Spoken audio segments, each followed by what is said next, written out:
अष्टछाप के कवियों में कुंभन दास जी का अग्रगण्य स्थान था और ये परमानंद दास जी के समकालीन थे और इनका चरित्र की गणना 84 वैष्णवन वार्ता के तहत संकलित है। जमुनावतो गांव में इनका जन्म हुआ था चैत्र कृष्ण एकादशी को 1525 ईस्वी में। और श्रीनाथ जी के मंदिर में ये परसौली से चंद्र सरोवर होकर जाते थे और वहाँ कीर्तन भजन किया करते थे। और इनकी पैतृक जो वृत्ति थी वो कृषि कार्य थी। कृषि में ही इनके सारे लोग, इनके सगे सभी कार्यरत थे। इनके 7 पुत्र थे जिसमें से 6 कृषि कार्य में थे और 1 चतुर्भुज दास को छोड़कर कृषि कार्य से ही जो मिलता था और कीर्तन भजन से, उसी से ये अपना जीविकोपार्जन करते थे। भागवत भक्ति ही इनकी संपत्ति थी। कहते हैं कि वहाँ श्रीनाथ जी ब्रज में इनके साथ आके बाल सखा के रूप में लीलाएं किया करते थे, क्रीड़ाएं किया करते थे और इनके साथ खेलते थे। इनके जो गुरु थे वो वल्लभाचार्य जी थे। उन्होंने इन्हें पुष्टि मार्ग से दीक्षा दी थी। वल्लभाचार्य के बाद ये विठल नाथ जी के संरक्षण में गायन किया करते थे। कोई इन्हें राजा या सम्राट इन्हें कितने भी धन दौलत की लालच दे, ये कभी भी स्वीकार नहीं करते थे। जैसे कि एक उदाहरण के तहत एक बार अकबर ने इन्हें बुलाया क्योंकि उन्होंने इनके एक पद सुने थे। उन्होंने बहुत से पद गाए थे जिसमें से कि 500 से अधिक संकलित है राग कल्पद्रुम में। तो जब ये वहाँ पहुँचे तो पगड़ी फटी हुई थी, तब इनकी मैली थी। इन्होंने ये पद गाए कि संतन को कहाँ सिकरी से काम, आवत जात पनहिया टूटी, बिसरी गयो हरिनाम, जिनके मुख देखत दुख उपजे, तिनको करई पड़ही सलाम। ऐसा पद इन्होंने गाया था।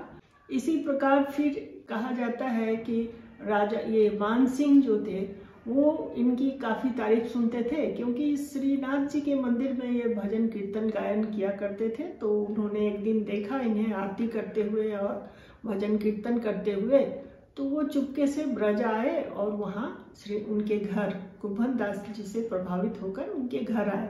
तो उन्होंने देखा कि ध्यान में मग्न थे, श्रीनाथ जी के में लीन थे। और जब उनका ध्यान टूटा तब उन्होंने अपने भतीजी से मांगा कि आसन और पानी।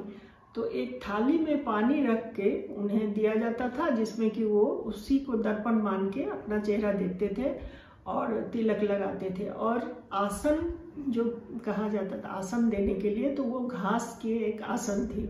तो उस दिन उन्होंने, उनकी भतीजी ने कहा कि आसन जो है वो बकरी खा गई और पनिया भी वही पी गई, तो इसलिए आज न तो आसन है और न ही ये है दर्पण है। तो ये देखकर मान सिंह काफ़ी व्यथित हुए, उनके हृदय में काफ़ी घायल हो गया और उन्होंने कहा कि आपको मैं सोने का दर्पण उनको देना चाहा, लेकिन उन्होंने कहा कि नहीं, सोने के दर्पण की मुझे आवश्यकता नहीं है। इसी प्रकार धन की कुछ मुद्राएं, स्वर्ण मुद्राओं की असरफी देनी चाहिए, लेकिन वो भी उन्होंने थैली स्वीकार नहीं की। तब वो मानसिक काफ़ी प्रभावित हुए इनसे।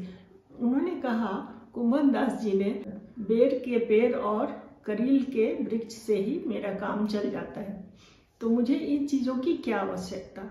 तो उनका इस तरह से त्यागी भाव देख के, वो महान व्यक्तित्व को देख के काफ़ी प्रभावित हुए मानसिक, और उन्होंने काफ़ी इनकी प्रशंसा की। भक्ति ही इनकी संपत्ति थी और उसी में ये लीन रहते थे। श्रीनाथ जी के बहुत बड़े भक्त थे, इतने बड़े भक्त थे कि एक बार गोसाई जी ने कहा कि चलिए आप द्वारिका चलिए। तो उन्होंने कहा कि श्रीनाथ जी के वियोग में तो मैं एक पल भी नहीं जा सकता कहीं भी, लेकिन फिर भी उन्होंने जिद किया तो वे चल पड़े। लेकिन आधी रास्ते जाते जाते हुए श्रीनाथ जी के ध्यान में उनकी ये घायल होने लगे और मूर्छित होने लगे। तब फिर उन्होंने इन्हें ब्रज ले आकर श्रीनाथ जी के पास छोड़ दिया। तब एक पद गाए वो विरह में, जिससे कि प्रभावित होकर इन्होंने विठलनाथ जी ने फिर इन्हें ब्रज में लाकर छोड़ा। तब श्रीनाथ जी के दर्शन करके ये फिर से स्वस्थ हुए। तो इस प्रकार इनकी कहावत है कि ये श्रीनाथ जी से इनकी गहरी आसक्ति थी, उन्हीं के ध्यान में रहते थे। और इन्होंने लगभग रचनाएं इनकी 500 से अधिक पदों की है, जो कि कल्पद्रुम में संकलित है। और उनमें इन्होंने बहुत सारे लिखे हैं। गोसाई जी, आचार्य जी की बधाई, गोसाई जी की बधाई, राधा की बधाई, और इस प्रकार के अनेकों उन्होंने ये सब संकलित किए हैं रचनाएं। और जिनमें कि पद बहुत सारे 500 से अधिक पद इन्होंने गाए हैं और वो सब इनमें संकलित है। श्रीनाथ जी में इनकी इतनी ज़्यादा आसक्ति थी कि और कहीं इनका मन ही नहीं लग पाता था। अब इससे बढ़ के तो कुछ नहीं होता कि ईश्वर स्वयं उन्हें सखा के रूप में आके उन्हें दर्शन देते थे, उनके साथ क्रियाएं करते थे। एक बार वल्लभाचार्य जी गुरु, उन्होंने कहा कि तुम्हारी तो निकुंज लीला में, तुम्हारा रस में तुम्हारा मन लग गया है। तो ये उनकी गुरु के बातों से गदगद हो गए और कहे कुंभनदास जी कि मुझे तो इसी रस की आवश्यकता है। तो इतना उनका मन श्रीनाथ जी में लगा करता था। तो ये थे कुंभनदास जी।